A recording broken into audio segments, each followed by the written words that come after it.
ঢাকা শহরের ৪০০ বছরের ইতিহাসের সাক্ষী হয়ে সমহিমায় দাঁড়িয়ে আছে মুঘল আমলের ঐতিহাসিক নিদর্শন লালবাগ কেল্লা।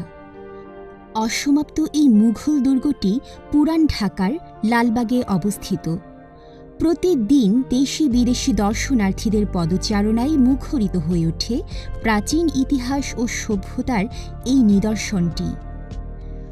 ভ্রমণ গাইডের আজকের পর্বে থাকছে লালবাগ কেল্লার ইতিহাস, দেখার কি আছে, যাওয়ার উপায় সহ ভ্রমণের সকল বিস্তারিত তথ্য।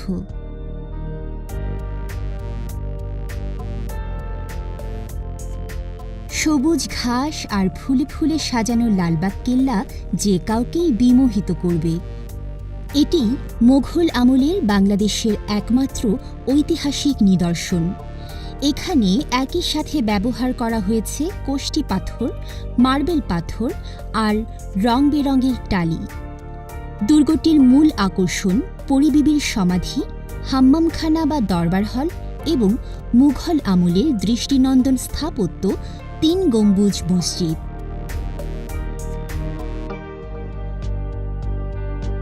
ইতিহাস থেকে জানা যায়, সম্রাট আওরঙ্গজেবের পুত্র সম্রাট আজম শাহ ১৬৭৮ সালে দুর্গের উদ্যোগ ও নির্মাণ কাজ শুরু করেন। দুর্গের একটি মসজিদ ও দরবার হল নির্মাণের পরই আজম শাহ দিল্লিতে চলে যান।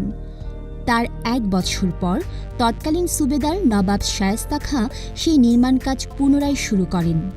কিন্তু ১৬৮৪ সালে নবাব শায়েস্তা খাঁর কন্যা পরিবিবির মৃত্যুর পর শায়েস্তা খাঁ এই দুর্গটিকে অপয়া মনে করেন এবং অসমাপ্ত অবস্থায় এর নির্মাণ কাজ বন্ধ করে দেন। পরিবিবিকে মসজিদ ও দরবার হলের মাঝখানে সমাহিত করা হয়। লালবাগ কেল্লা বলতেই যে ছবিটি সবার কাছে পরিচিত, এটি মূলত পরিবিবির সেই সমাধি। মুঘল আমল সমাপ্ত হওয়ার পর দুর্গটি পরিত্যক্ত অবস্থায় রয়ে যায়। ১৮৪৪ সালে এলাকাটি আওরঙ্গাবাদ বদলে লালবাগ নামকরণ করা হয়, আর দুর্গটি তখন পরিচিতি পায় লালবাগ দুর্গ নামে। লালবাগ কেল্লায় প্রবেশ করতেই দেখা মিলবে সাজানো সুন্দর ফুলের বাগান। প্রবেশ পথ ধরে সোজা এগিয়ে গেলে দেখতে পাওয়া যায় পরিবিবির সমাধিসৌধ। এখানে রয়েছে বেশ কিছু ফোয়ারা, তবে বিশেষ কিছুদিন ব্যতীত ফোয়ারাগুলো বন্ধ থাকে।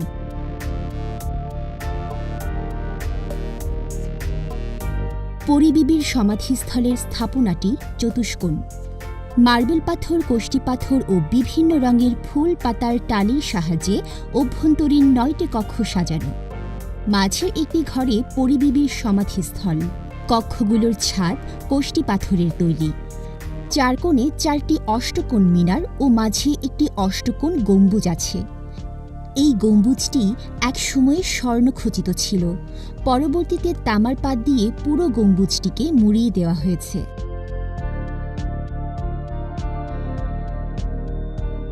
লালবাগ দুর্গের আরেকটি দর্শনীয় স্থাপনা হল দরবার হল বা হাম্মামখানা, যা পূর্বে নবাব শায়েস্তা খাঁয়ের বাসভবন ছিল। বর্তমানে লালবাগ কেল্লা জাদুঘর হিসেবে ব্যবহৃত হচ্ছে। হাতে লেখা কোরআন শরীফ, মুঘল আমলের বিভিন্ন হাতে আঁকা ছবি, শায়েস্তা খাঁর আমলে ব্যবহৃত নানা জিনিসপত্র, বিভিন্ন যুদ্ধাস্ত্র, পোশাক ও তখনকার প্রচলিত মুদ্রাসহ অসংখ্য স্মারক ঠাঁই পেয়েছে এখানে। বর্তমানে জাদুঘরটির সংস্কার কাজ চলমান আছে, তবে খুব শীঘ্রই দর্শনার্থীদের জন্য উন্মুক্ত করে দেওয়া হবে। লালবাগ কেল্লার স্থাপনাগুলোর মধ্যে অন্যতম হচ্ছে ৩ গম্বুজ বিশিষ্ট মসজিদ। ঢাকায় এত পুরনো মসজিদ খুব কমই আছে। মসজিদের ছাদের মাঝখানে বড় একটি এবং দুপাশে 2টি ছোট গম্বুজ রয়েছে। বর্তমানে স্থানীয় মুসল্লিরা মসজিদটিতে জামায়াতে নামাজ আদায় করে থাকেন।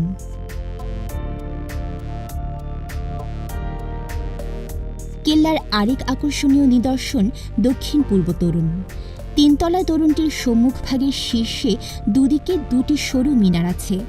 তোরণের উপরের দিকে প্রবেশের জন্য রয়েছে বড় আকারের খিলান দরজা, দুপাশে ছোট ছোট প্রহরী কক্ষ। চূড়ার ৪ কোণায় ৪টি মিনারের উপর ছোট আকৃতির গম্বুজ ছিল। যার মধ্যে বর্তমানে দুটির অস্তিত্ব টিকে আছে।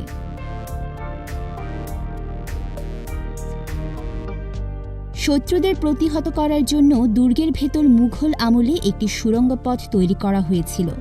অনেকেই বলে থাকেন যে এই সুড়ঙ্গ পথ দিল্লির সাথে সংযুক্ত ছিল এবং এটা বুড়িগঙ্গা নদীর নিচ দিয়ে ওপারে যাওয়ার একটা পথ ছিল। অবশ্য সুড়ঙ্গ পথে যেতে পারার ঘটনা নিতান্তই শোনা কথা, আজও এর কোনো সত্যতা পাওয়া যায়নি।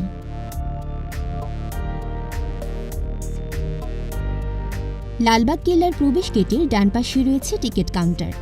বাংলাদেশি পর্যটকদের জন্য প্রবেশ টিকিট মূল্য জনপ্রতি 20 টাকা, সার্কভুক্ত দেশের পর্যটকদের জন্য 100 টাকা এবং বিদেশি পর্যটকদের টিকিটের মূল্য জনপ্রতি 200 টাকা।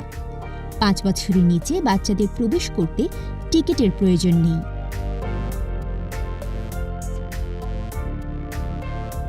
লালবাগ কেল্লা এপ্রিল থেকে সেপ্টেম্বর মাসে সকাল 10টা থেকে সন্ধ্যা 6টা পর্যন্ত খোলা থাকে। অক্টোবর থেকে মার্চ মাসে সকাল 9টা থেকে বিকেল 5টা পর্যন্ত খোলা থাকে। মাঝখানে দুপুর 1টা থেকে 1টা 30 পর্যন্ত বন্ধ থাকে। শুক্রবার দুপুর 12টা 30 থেকে 2টা পর্যন্ত বন্ধ থাকে। লালবাগ কেল্লার সাপ্তাহিক বন্ধ প্রতি রবিবার এবং সোমবার শুধুমাত্র দুপুর 2টা 30 থেকে খোলা থাকে। এছাড়া সকল সরকারি ছুটির দিনে লালবাগ কেল্লা বন্ধ থাকে।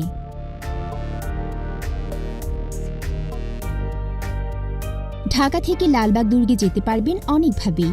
ঢাকার গুলিস্তান থেকে রিকশা অথবা লেগুনাতে করে দুর্গে যাওয়া যায়। New market, Nilkhet, Shahbag, TSC অথবা আজিমপুর এসে রিকশায় করে যেতে পারবেন লালবাগ কেল্লায়। সদরঘাট থেকে রিকশায় বাবুবাজার ব্রিজ হয়ে লালবাগ কেল্লায় যাওয়া যায়। এছাড়া ঢাকায় যে কোনো জায়গা থেকে সিএনজি অথবা ব্যক্তিগত গাড়িতে করে সরাসরি লালবাগ কেল্লায় আসতে পারবেন।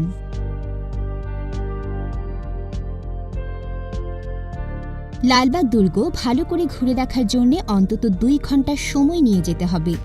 দুর্গ ঘুরে দেখার পাশাপাশি আপনি চাইলে কাছাকাছি অবস্থিত আরও কিছু বিখ্যাত জায়গা ঘুরে দেখতে পারেন। পুরান ঢাকার তারা মসজিদ, আহসান মঞ্জিল, আর্মেনিয়ান চার্চ, হোসেনি দালাল, সদরঘাট, সোয়ারিঘাট অথবা ঢাকা ইউনিভার্সিটি এলাকা ঘুরে দেখতে পারেন। তবে ছুটি দিন ছাড়া পুরান ঢাকায় ঘুরতে গেলে জ্যামের কথা মাথায় রাখবেন অবশ্যই। আর খাবারের জন্যে দুর্গের সামনে বেশ কিছু রেস্টুরেন্ট আছে। এছাড়া পুরান ঢাকার বিখ্যাত সব খাবার খেতে চলে যেতে পারেন নাজিরা বাজার। লালবাগ ভ্রমণ নিয়ে যদি আরও কোনো প্রশ্ন থাকে তাহলে কমেন্ট করে তা আমাদের জানান। ভিডিওটি ভালো লেগে থাকলে শেয়ার করুন বন্ধুদের সাথে। আর আমাদের ভ্রমণ গাইড চ্যানেলটি সাবস্ক্রাইব করা না থাকলে ঝটপট করে ফেলুন। পরের পর্ব দেখার আমন্ত্রণ জানিয়ে আজ এখানেই শেষ করছি। সবাই ভালো থাকুন ও নিরাপদে থাকুন।